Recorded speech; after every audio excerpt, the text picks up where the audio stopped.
नमस्कार। आज की समीक्षा में आपका स्वागत है, आपका बहुत बहुत स्वागत है और मैं हूं आपका पीसी सिंह। आज की चर्चा शी जिनपिंग की रूस यात्रा के ऊपर। अमेरिका के राष्ट्रपति शी जिनपिंग अपने 3 दिवसीय रूस यात्रा से लौट चुके हैं। जब वो इस यात्रा का प्रारंभ कर रहे थे, पूरी दुनिया की निगाहें उनके ऊपर टिकी हुई थी।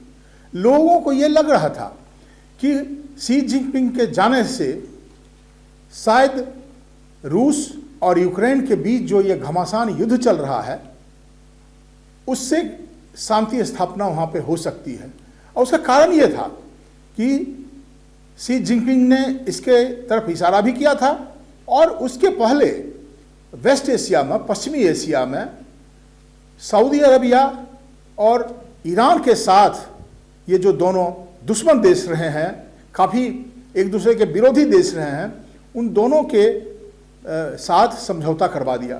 तो लाजमी था कि लोगों को इनके ऊपर उम्मीद थी, इसलिए सब लोगों की निगाहें इस यात्रा पे टिकी हुई थी। लेकिन मुझे लगता है कि इस यात्रा पर ये जो उम्मीद थी, इस पर पानी फिर गया है। आज जब शी जिनपिंग लौट के आए हैं तो मैं तो खोज रहा था कि क्या कुछ बातें निकली आई सामने, लेकिन खोदा पहाड़ निकली चूहिया, कुछ भी नहीं हुआ। और जो सामने उभर के आया है वो सिर्फ अंतर्राष्ट्रीय राजनीति का जो कहते हैं कि शतरंज का जो गोटी चलना होता है, वही होता है। और जो कोल्ड वॉर फेज में जो चलता है कि दो बड़ी ताकतों के बीच में जो स्थिति बनी रहती है, ऑलमोस्ट कुछ वही लग रहा है। तो आप देखिएगा कि हुआ क्या। एक तो मैंने सबसे पहले कहा कि जो शांति की जो उम्मीद थी वो तो कुछ भी नहीं हुआ।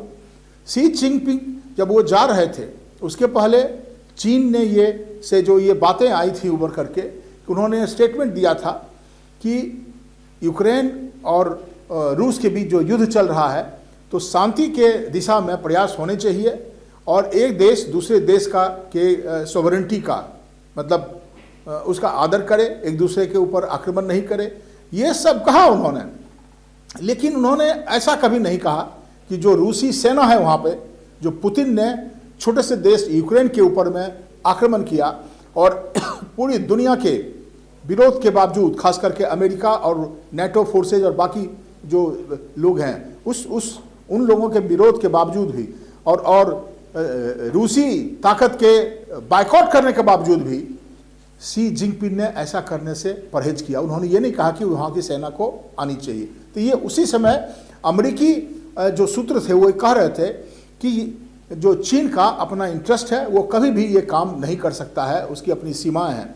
उसमें विश्वास नहीं हो रहा था, लेकिन जब वो लौट के आए हैं तो ये स्पष्ट हो गया है कि शांति की दिशा में कोई मतलब अफेक्टिव प्रयास नहीं हुआ, कोई अफेक्टिव कॉन्सिक्वेंसेस कुछ उभर के सामने नहीं आया।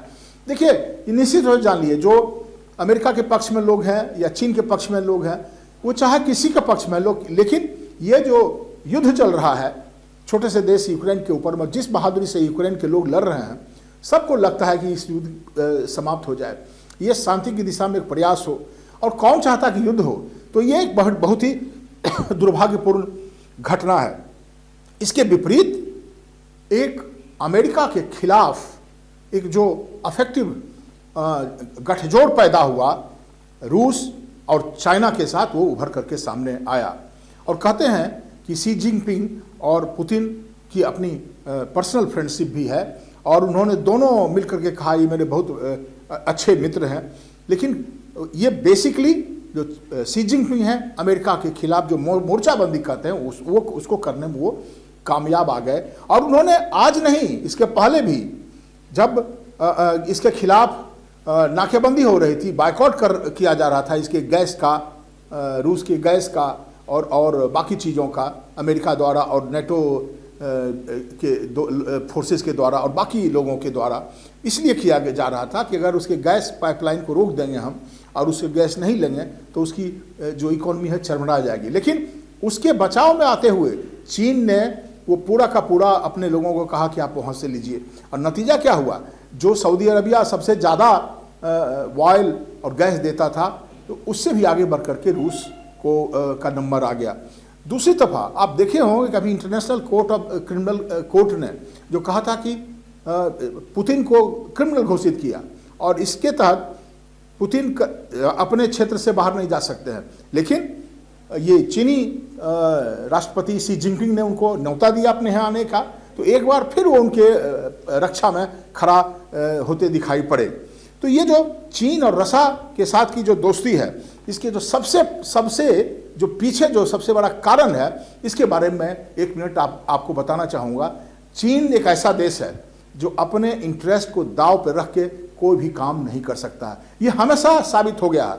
अब देखिए, जो पश्चिमी एशिया में उन्होंने जो दो विरोधी देशों को इकट्ठा करके बातचीत करवाया, उसमें चीन का अपना इंटरेस्ट है, क्योंकि चीन एक बहुत ही फास्ट ग्रोइंग इकोनॉमी है। अभी तो वो अमेरिका का मुकाबला कर रहा है, कई लोगों का मानना है, और कि वो आने वाले दिनों में चीन एक आर्थिक दृष्टिकोण से भी अमेरिका के ऊपर चला जाएगा। लेकिन आप देखिए, उसको सबसे जरूरी क्या है, उसको अपने डेवलपमेंट के लिए एनर्जी के ऊपर डिपेंडेंसी, ऑयल चाहिए। इसीलिए उस पश्चिमी एशिया से आज ये जो दोनों देश हैं जो ऑयल के प्रोड्यूसर हैं और एक्सपोर्टर हैं, वो दो उसके काफ़ी अभिन्न मित्र हो चुके हैं। इसलिए उसको इस तरह से उसको किसी तरह की चिंता नहीं है। दूसरी तरफ जब वो आज रूस गए हैं तो एक और बात पर समझौता हुआ कि रूस से जो दूसरा साइबेरिया गैस लाइन 2 रूस को भी जो जाएगी, रूस से होते हुए चीन की ओर जाएगी, उससे चीन को गैस की कमी महसूस नहीं होगी। ये दूसरी बड़ी बात थी। तो शी जिनपिंग ने अपने लिए तो बहुत बड़ा काम कर लिया है, लेकिन पूरे शांति की जो उम्मीद थी उस पर पानी फिर के रह गया है। आज की बात मैं यहीं समाप्त करता हूं। अगली बार मिलूंगा तो फिर किसी और मुद्दे पर बात करूंगा। धन्यवाद।